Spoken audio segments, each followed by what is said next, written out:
Bismillah. Assalamualaikum warahmatullahi wabarakatuh. Waalaikumsalam. Alhamdulillah. Alhamdulillah Rabbil Alamin. Wassalatu wassalamu ala ashrafil anbiya'i wal mursalin. Wa ala alihi wa sahbihi. Wa man tabi'ahum bi ihsanin ila yaumiddin. Amma ba'd. Ikhwati wa akhwati fillah. Azanallahu wa iyyakum. InsyaAllah kita pada kesempatan kali ini akan melanjutkan pembahasan kitab Khudh Aqidatak. Pembahasan kitab Khudh Aqidatak karya Syekh Muhammad Jamil Zainu. Nah, ya, kitab kecil yang berisi tentang tanya jawab seputar akidah. Ya. Kita masih di bab yang sama dari yang sebelumnya, ya, yaitu adalah haqqullahi 'alal ibad. Hak Allah atas hamba-hambanya. Ya. Kita telah membahas dua pertanyaan di sini, ya. Yang pertama tentang kenapa Allah menciptakan kita. Nah, jawabannya adalah agar kita untuk kita menyembahnya, yang menyembah Allah, beribadah kepada Allah dengan mentauhidkannya, tidak berbuat syirik. Ya, dan itu adalah hak Allah atas hambanya. Ya, jadi yang dimaksud dengan hak Allah atas hambanya adalah beribadah kepada Allah dan tidak berbuat syirik. Ya, atau singkatnya adalah namanya at-tauhid. Ya, itu adalah tujuan atau hikmah diciptakannya manusia. Ya, begitu juga bangsa jin. Ya, itu telah kita bahas pada pertemuan yang lalu. Kemudian yang kedua adalah apa itu ibadah? Ya, di sini disebutkan definisi ibadah secara istilah, ibadah yang benar. Ya, adapun makna ibadah secara asalnya adalah at-tadhallul, merendahkan diri, ya, menghinakan diri. Ya, maka itu nggak boleh kecuali kepada Allah Subhanahu wa taala. Ya. Nah, di sini disebutkan ibadah secara istilah, ibadah yang benar adalah perkataan dan perbuatan yang dicintai oleh Allah Subhanahu wa taala. Seperti doa, salat, menyembelih hewan karena Allah, ya, untuk Allah, ya, dan seterusnya. Ya, dan itu mencakup perkara yang wajib maupun yang sunnah. Ya, sebagaimana Nabi SAW bersabda, Allah Ta'ala berfirman dalam hadis Qudsi, وَمَا تَقَرَّبَ إِلَيَّ عَبْدِ بِشَيْءٍ أَحَبَّ إِلَيَّ مِمَّا افْتَرَضْتُهُ عَلَيْهِ. Tidaklah seorang hamba mendekatkan diri kepadaku dengan sesuatu yang lebih aku cintai daripada yang aku wajibkan atasnya. Jadi perkara yang wajib itu adalah yang paling dicintai oleh Allah Subhanahu wa taala. Ya. Makanya seorang hamba ketika beribadah mendahulukan yang wajib. Ya, karena itu yang paling dicintai oleh Allah Subhanahu wa taala. Ya.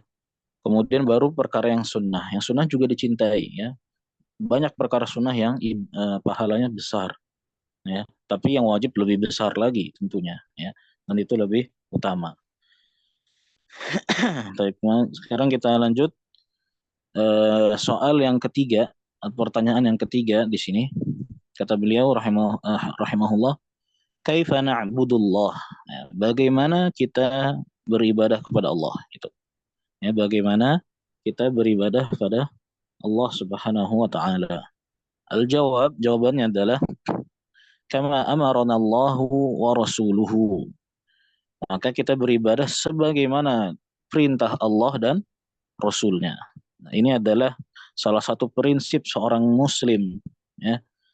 Ketika dia beribadah, dia harus beribadah sesuai dengan perintah Allah dan Rasulnya, ya, sesuai dengan apa yang disyariatkan oleh Allah Subhanahu wa taala dalam Al-Qur'an dan lewat lisan Rasulnya sallallahu alaihi wasallam dalam hadis, ya. Tidak mengarang sendiri, ya, atau tidak mengikuti karangan orang lain, ya, atau mengikuti karangan yang sudah turun temurun, ya, walaupun sudah turun temurun, sudah ini amalan sudah ratusan tahun kita amalkan, ya, masa kita tinggalkan? Kalau memang itu tidak diajarkan dalam Islam, tidak ada ajarannya, maka tinggalkan, ya, meskipun sudah diamalkan ratusan tahun, ya. Nah, beliau membawakan dalil tentang bahwasanya kita wajib beribadah pada Allah sesuai dengan perintah Allah dan Rasulnya. Allah Ta'ala berfirman di sini dalam surat Muhammad, Ya ayyuhalladzina amanu, wahai orang-orang yang beriman, ati'ullaha wa ati'ur rasul. Taatlah kalian kepada Allah, wa ati'ur rasul, dan taatlah kalian kepada Rasul. Wala tubtilu a'malakum, dan janganlah kalian membatalkan amalan-amalan kalian. Ya, dalam ayat yang mulia ini kita bisa melihat, ya, Allah memanggil orang-orang yang beriman. Wahai orang-orang yang beriman, taatlah kepada Allah. Ya, dalam beragama itu perlu taat kepada perintah Allah, bukan perintah yang lainnya. Kemudian apa? Taat kepada Rasul. Manusia yang bisa kita taati secara mutlak hanya Rasul Shallallahu Alaihi Wasallam. Karena Rasul Shallallahu Alaihi Wasallam maksum, terjaga dari kesalahan ketika menyampaikan risalah. Ya. Kemudian apa di akhir di ayat ini? Wala tubtilu a'malakum, dan janganlah kalian membatalkan amalan kalian. Dengan apa? Dengan mengikuti perintah selain Allah dan perintah selain Rasul Shallallahu Alaihi Wasallam dalam beragama, dalam beribadah. Ya. Makanya setiap ibadah yang tidak ada perintahnya dari Allah dan Rasulnya maka batal. Ya, makanya dalam ayat ini kita jangan membatalkan amalan kita dengan mengikuti selain perintah Allah dan selain perintah Rasul Shallallahu Alaihi Wasallam. Ya, para syariat Islam, agama Islam yang berisi tentang akidah, ibadah, ya, muamalah dan seterusnya, itu semuanya adalah syariat dari Rabbul Alamin, dari Allah Subhanahu wa taala. Bu, ya, itu milik Allah, hak Allah yang mensyariatkan, ya. Maka hanya Allah Subhanahu wa taala yang berhak untuk menentukan mana ibadah yang disyariatkan, mana yang bukan. Mana yang termasuk perkara agama perkara agama Islam, mana yang bukan, ya. Baik. Kemudian beliau membawakan dalil yang kedua, yaitu dalil dari hadis Nabi Shallallahu Alaihi Wasallam. Ya, kata beliau rahimahullah, wa qala sallallahu alaihi wasallam, man amila amalan laisa alaihi amruna fahuwa raddun ay ghairu maqbul, rawahu Muslim. Ya, Nabi Shallallahu Alaihi Wasallam bersabda, ya, dalam hadis yang diriwayatkan oleh Imam Muslim, man amil amalan, barang siapa yang mengamalkan suatu amalan, ya, barang siapa yang mengerjakan suatu amalan, ya, laisa alaihi amruna, tidak ada, ya, perintahnya dari kami, ya. Jadi amalan tersebut tidak berdasarkan perintah dari kami. Perintah dari kami maksudnya dari Rasul sallallahu alaihi wasallam, dari agama Islam. Fahuwa raddun, maka amalan tersebut apa? Tertolak. Ay ghairu maqbul, artinya tidak diterima, ya. Hadisnya ada sahih riwayat Muslim. Ya, hadis yang diriwayatkan oleh Imam Muslim dalam sahihnya. Berarti ini hadis yang sahih. Karena hadis Bukhari, hadis sahih Bukhari, hadis sahih Muslim itu adalah hadis yang diterima oleh umat dari zaman ke zaman, ya, ijma' ulama yang menerima hadis-hadis yang ada di Bukhari dan Muslim. Ya, ini hadis yang sahih. Ya, hadis yang mulia ini, ya, sebagai dalil, ya, selain dalil dari Al-Qur'an yang tadi kita sebutkan, bahwasanya dalam beribadah, dalam beramal, ya, dalam beragama itu harus sesuai dengan perintah dari Allah dan Rasulnya, harus sesuai dengan ajaran dari Allah dan Rasulnya, harus ada dalilnya. Nah itu, ya, setiap perkara atau ibadah atau amalan yang dibangun di atas selain dalil, selain perintah Allah dan Rasulnya, maka dia tertolak. Allah tidak butuh padanya, Allah tidak menerimanya, ya. Artinya yang ibadah tersebut sia-sia, tidak membuahkan pahala, ya, bahkan membuahkan dosa bagi orang yang sudah paham, ya, bagi orang yang sudah paham bahwasanya itu adalah perkara yang tidak boleh dikerjakan karena tidak ada perintahnya, kemudian dia tetap kekeh ya, ngeyel mengamalkannya, ya tentu orang seperti ini ya terancam mendapatkan dosa ya.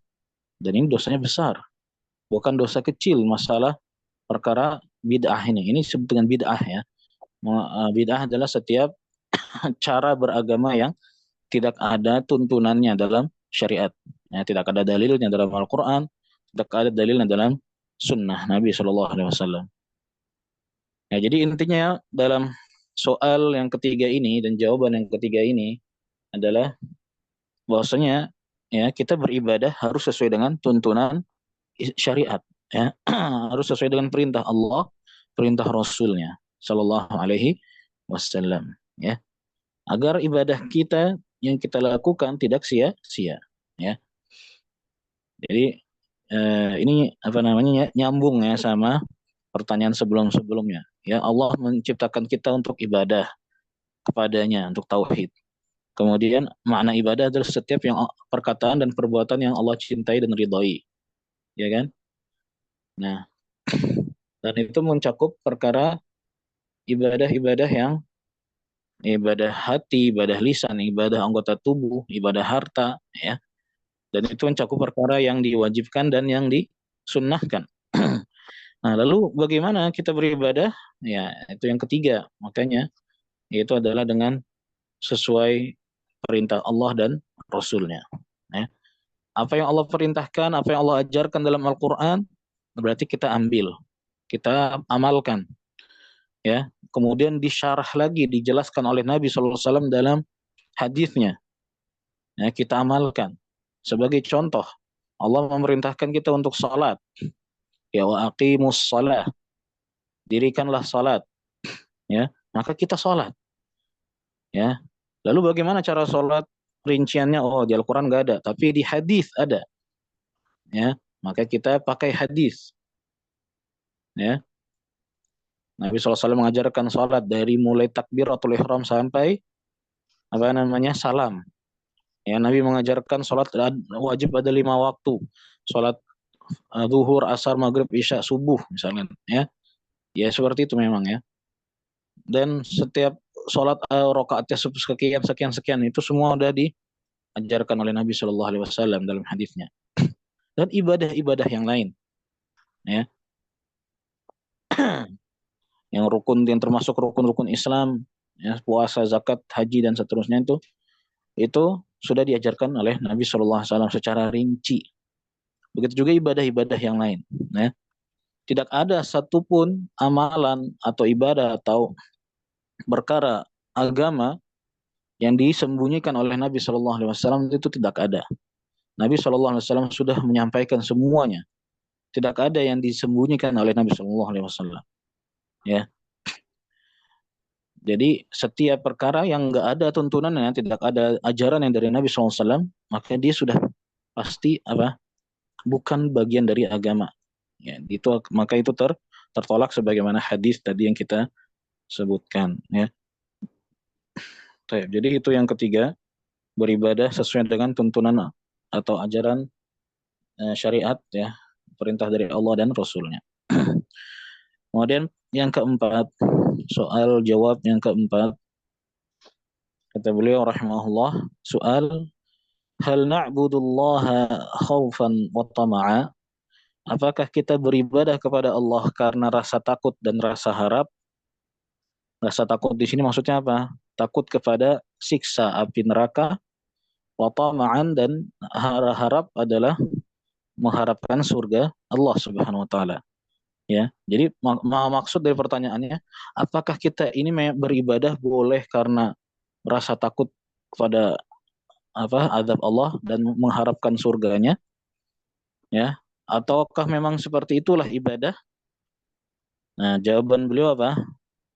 Naam, na'buduhu kadzalik. Ya, kita beribadah kepada Allah seperti itu, kata beliau. Ya, beliau menjawab, kita beribadah pada Allah seperti itu. Artinya karena rasa takut kita kepada azab Allah dan rasa harap kita kepada surga Allah, nikmat Allah. Ya, beliau membawakan dalil. Yang pertama dalil dalam Al-Quran dalam surat As-Sajdah. Ya. Allah Ta'ala berfirman, ya, beliau mengatakan, Qala Ta'ala yasiful mu'minin. Allah berfirman, mensifati orang-orang yang beriman. Menyebutkan sifat orang-orang yang beriman. Di antaranya adalah, yada'una rabbahum khawfan wa tama'a. Orang-orang yang beriman, mereka itu berdoa kepada Rabb mereka. Berdoa maksudnya ya ibadah. Ya. Beribadah kepada Rabb mereka, khaufan wa tama'a. Dengan rasa takut dan rasa harap. Ya. Takut kepada azab Allah dan mengharapkan surga Allah, mengharapkan nikmat Allah, ya. Kemudian beliau membawakan dalil yang berikutnya dalam hadis sahih riwayat Abu Dawud, ya. Beliau membawakan dalil hadis ini bentuknya adalah doa Nabi Shallallahu Alaihi Wasallam. Ya, kata beliau, waqala Shallallahu Alaihi Wasallam, dan Nabi Shallallahu Alaihi Wasallam bersabda, As'alullah al-jannata wa a'udzu bihi minan nar. Aku meminta kepada Allah surga dan aku berlindung kepadanya dari api neraka. Ya, artinya Nabi Shallallahu Alaihi Wasallam pun demikian beribadahnya. Beliau bahkan mencontohkan ketika berdoa, ya, mintalah surga dan mintalah perlindungan dari api neraka. Ya, ini menunjukkan bahwasanya boleh beribadah karena takut akan azab Allah dan mengharap surga Allah. Ya.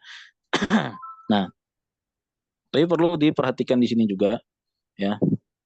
Para ulama menyebutkan bahwasanya ibadah itu harus dibangun di atas tiga hal. Ya, di antaranya dua tadi, ya, rasa takut kepada Allah, ya, karena rasa takut azab Allah dan juga mengharapkan surga Allah. Ada satu lagi, yaitu adalah rasa cinta kepada Allah, ya, rasa cinta kepada Allah. Nah, itu bagaikan kalau para ulama memisalkan, ya, seperti satu ekor burung, ya, atau seperti burung punya kepala dan dua sayap. Nah, kepalanya itu adalah rasa cinta. Dalam beribadah, kepala itu adalah rasa cinta kepada Allah Subhanahu wa taala. Kemudian dua sayap, salah satunya adalah rasa takut kita kepada azab Allah, dan sayap yang kedua adalah karena adalah rasa harap kepada nikmat Allah, ya. Nah, jika tiga-tiganya itu ada dalam ibadah, maka ibadah akan seimbang, akan baik, akan bagus ibadahnya, ya. Makanya yang paling utama ketika beribadah kita mengharapkan ridho Allah. Ini paling utama. Mengharapkan ridho Allah karena cinta kepada Allah. Kemudian baru kita karena takut kepada adab Allah dan mengharapkan surga Allah Subhanahu wa taala. Nah, jadi yang paling utama ridho Allah, kemudian baru rasa takut dan rasa harap, ya. Kalau ibadah tanpa rasa cinta, maka seperti apa? Burung nggak ada kepalanya. Apa yang terjadi? Mati. Ibadah tersebut seperti tidak apa namanya ya, ibadah yang mati gitu, ya. Dia beribadah hanya karena rasa takut dan rasa harap saja, nggak ada rasa cinta kepada Allah, ya. Tidak ada mengharapkan ridho Allah Subhanahu wa taala, ini mati, ya. Nah, atau ada rasa cinta dan ada rasa harap tapi nggak ada rasa takut. Nah, ini juga nggak seimbang, satu sayapnya rusak, tidak seimbang, ya. Atau rasa harapnya yang nggak ada, hanya ada rasa takut, maka ini juga tidak seimbang. Ya, maka hendaknya diseimbangkan tiga hal itu, ya. Dan jangan beribadah karena rasa cinta saja juga, jangan. Ya, itu seperti ibadahnya orang-orang sufi. Makanya orang sufi mereka, ya, sebagian orang sufi itu nggak mau mengatakan kita beribadah karena rasa takut dan rasa harap. Ya, nggak boleh bagi mereka. Bagi mereka nggak boleh beribadah kepada Allah karena rasa takut dan rasa harap. Padahal boleh, ya, jelas. Bahkan Rasul mencontohkannya, ya. Karena mereka hanya beribadah dengan rasa cinta, ya. Nah, yang benar makanya ibadah adalah yang dibangun di atas tiga hal tadi, ya. Wallahu taala a'lam, ya. Cuman memang sebagian ulama mengatakan ketika masa muda, masih segar, masih banyak apa ya istilahnya, apa namanya, kegiatannya dan sebagainya, ya. Apalagi jiwa mudanya itu membuat dia banyak penasaran dengan banyak hal yang baru dan sebagainya. Maka ketika masih seperti itu, lebih beratkan rasa takut kepada Allah. Kenapa demikian? Agar kita akhirnya bisa menahan diri dari hal yang diharamkan oleh Allah Subhanahu wa taala. Ya, sedikit apa namanya, lebih diberatkan di titik rasa takut. Ya, meski ya tetap ada rasa harap dan rasa cinta pada Allah. Harus tetap ada. Tapi rasa takut itu harus lebih dititik beratkan di situ. Bagi orang masih muda. Ya, kalau sudah tua atau sudah rasanya mendekati ajalnya dan sebagainya, ya, nasallallahu alaihi wal afiyah, maka di situ titik beratkan rasa harap kepada Allah, ya. Apa namanya, makanya kita diperintah untuk husnudzan, berprasangka baik pada Allah ketika memang sudah dekat dengan ajal, ya. Baik. Allahu a'lam. Kemudian yang terakhir, yang kelima dari bab ini, tanya jawab yang kelima adalah, ya sedikit kita agak telat dikit nggak apa-apa ya, beberapa menit, insya Allah sebentar. Yang kelima adalah ma huwal ihsan fil ibadah. Apa itu ihsan dalam ibadah? Berbuat baik, ihsan. Ihsan itu dalam bahasa artinya berbuat baik. Ya, karena ihsan dalam ibadah itu adalah tingkatan tertinggi, ya. Apa itu ihsan dalam ibadah? Kita diperintahkan beribadah dengan ihsan. Ya. Apa itu ihsan? Kata beliau menjawab, al-ihsan huwa muraqabatullah ta'ala fil ibadah. Ihsan adalah merasa diawasi oleh Allah Subhanahu wa taala dalam ibadah, ya. Baik. Beliau membawakan dalil dari Al-Qur'an dalam surat Asy-Syu'ara. Kata beliau, qala Allah Ta'ala, Allah Ta'ala berfirman, "Walladzi yaraka hina taqum wa taqallubaka fis sajidin." Dialah Allah yang eh, apa namanya? Melihatmu ketika engkau berdiri, ya. Ketika engkau berdiri, wa Kajian, taqallubaka fis sajidin, dan kaji. dialah Allah yang melihatmu juga, ya, ketika badanmu berubah, bergerak di antara orang-orang yang sujud. Artinya Allah melihat kita ketika kita beribadah. Ya, ketika kita merasakan hal ini, ya, merasakan muraqabatullah, merasa diawasi oleh Allah Subhanahu wa taala, sebenarnya dalam setiap ini, ya, dalam kapanpun dan dimanapun kita harus seperti itu. Ya, cuman dalam ibadah itu adalah hal yang tertinggi, ya. Makanya dalam hadis itu sebutkan Islam dulu, kemudian iman, baru ihsan. Ihsan itu tingkatan yang tertinggi. Merasa diawasi oleh Allah Subhanahu wa taala, ya. Kita sadar bahwasanya Allah melihat kita dalam ibadah, ya, dan juga dalam perkara yang lainnya sebenarnya, ya. Ya. Cuman dalam ibadah ini dititik beratkan di sini. Kemudian beliau membawakan hadis, ya, dalil yang kedua, hadis Nabi sallallahu alaihi wasallam, wa qala sallallahu alaihi wasallam, al-ihsan an ta'budallaha ka'annaka tarah. Ihsan adalah ketika engkau beribadah pada Allah sebagaimana seakan-akan engkau melihatnya. Ya, seakan-akan engkau melihatnya betul-betul di hadapan kita. Kita melihatnya gitu seakan-akan, ya. Tapi walaupun kita tentu tidak melihatnya di dunia, ya. Tapi seakan-akan melihatnya. Saking merasa diawasi, ya, saking merasa diawasi oleh Allah, kita seakan-akan melihatnya. Fa illam takun tarahu fa innahu yarak. Jika engkau tidak bisa, ya, tidak bisa seakan-akan engkau melihatnya, maka ketahuilah, ya, sadarilah bahwasanya Allah Subhanahu wa taala melihatmu, ya. Hadis ini diriwayatkan oleh Imam Muslim. Ya, sadar bahwasanya Allah melihatmu. Makanya dalam ibadah, ya, dalam kegiatan apapun, ya, kita harus merasa diawasi oleh Allah Subhanahu wa taala. Cuma dalam ibadah ini harus ditekankan lagi, ya. Dalam ibadah kita harus merasa diawasi oleh Allah. Makanya kita harus tetap beribadah sesuai dengan tuntunan Allah dan Rasulnya, ya, dan harus ikhlas karena Allah Subhanahu wa taala. ya merasa diawasi oleh Allah SWT, karena ya kita merasa Allah mengawasi kita, maka kita harus beribadah harus dengan yang benar, dengan yang baik, dengan sesempurna mungkin yang bisa kita lakukan, ya sesuai dengan tuntunan Allah dan Rasulnya, ya. Wallahu taala a'lamu bissawab. Mungkin itu yang bisa kita bahas, ya. Kurang lebih mohon maaf. Mungkin kalau mau ada pertanyaan, satu atau dua pertanyaan. Bismillah Ustadz, Ana mau tanya bagaimana kalau sudah ibadah rutin tapi tetap melakukan kemaksiatan. Apakah ini hal seperti ini belum istiqomah atau belum benar dalam ibadah? Ya, kan salat disebutkan tanha anil fahsya'i wal munkar. Salat itu me- mencegah dari perbuatan yang keji dan yang mungkar, ya. Tapi nyatanya orang yang sholat banyak yang masih berbuat maksiat. Apakah sholatnya nggak benar? Berarti artinya, ya maka kita katakan wallahu taala alam, ya. Bisa jadi memang demikian, sholatnya nggak benar atau belum sempurna berarti sholatnya, ya.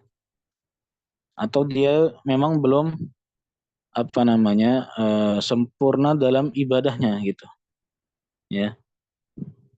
Belum bisa jadi belum ihsan dalam ibadahnya atau yang lainnya. Ya itu mungkin saja, ya.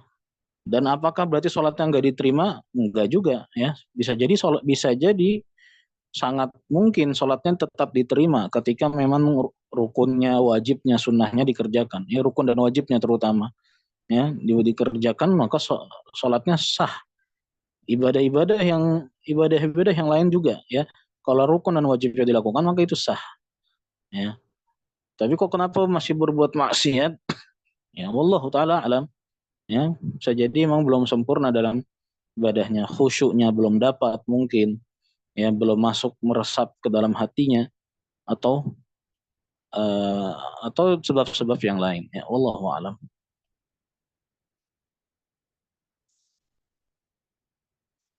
Apakah bisa disebut belum istiqomah? Iya, berarti dia belum istiqomah dalam meninggalkan maksiatnya. Mungkin ibadahnya lancar tapi maksiatnya masih belum ditinggalkan, berarti dia belum istiqomah dalam meninggalkan maksiat. Hendaknya berusaha meninggalkan maksiatnya. Allah alam, ya. Ada lagi satu lagi mungkin. Ya Ustaz, Oh, ada. jazakallah khair atas Ada. ilmu yang telah antum sampaikan. Ustaz, Ana mau nanya, tadi kan di pertanyaan tiga kalau nggak salah disampaikan bahwa yang diutamakan itu ibadah yang wajib Ustaz ya. Tapi sunnahnya juga em, bisa gitu. Tapi semisal Ustaz mungkin ada perkataan kan cuman sunnah gitu Ustaz. Untuk apa gitu maksudnya? Ketika kita ingin melakukan sunnah ada perkataan kan cuman sunnah, artinya nggak dosa gitu Ustaz. Itu gimana Ustaz kira-kira Ustaz? Iya, kan cuma sunnah.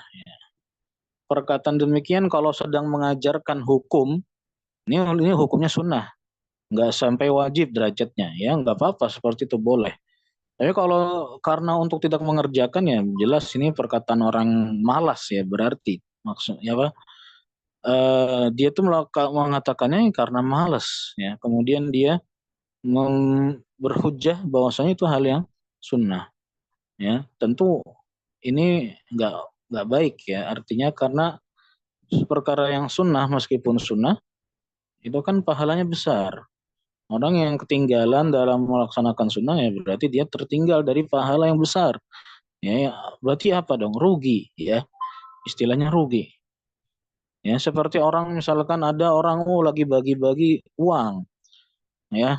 Ada orang kaya di kota tertentu, ya, mau bagi-bagi uang ratusan juta, ya. Barang siapa yang datang kepadanya dan melakukan beberapa hal yang dia inginkan, dia akan mendapatkan uang ratusan juta tersebut. Ya, siapapun. Dan kita mampu melakukannya dengan mudah misalkan. Datang ke sana dengan mudah. Tapi kita nggak melakukannya. Sampai batas akhir waktu yang telah ditentukan, akhirnya orang kaya tersebut sudah tidak mengadakannya lagi. Ya. Yang ada apa berarti? Rugi. Harusnya kita bisa. Nah itu contoh, ya, permisalan perkara dunia. Perkara akhirat juga demikian. Allah telah menawarkan ibadah-ibadah, amalan-amalan yang pahalanya itu besar, banyak, ya. Tapi kita nggak melakukannya dengan alasan itu sunnah. Yang ada apa? Rugi, ya, ya rugi. Apalagi kalau ibadah sunnah tersebut nanti di akhirat akan menjadi pelengkap, penyempurna ibadah wajib yang kita lakukan. Karena ibadah wajib yang kita lakukan bisa jadi nggak sempurna dalam dunia, dalam apa ketika kita melakukannya. Maka nanti di akhirat Allah akan mengatakan, ya lihatlah apakah ada yang sunnah dari perkara-perkara sunnah yang dilakukan atau tidak. Itu akan menyempurnakan perkara yang wajib. Ya, sholat wajib kita bisa jadi pahalanya nggak sempurna, ya kan? Maka itu disempurnakan dengan ibadah-ibadah yang sunnah. Ya. Wallahu taala alam.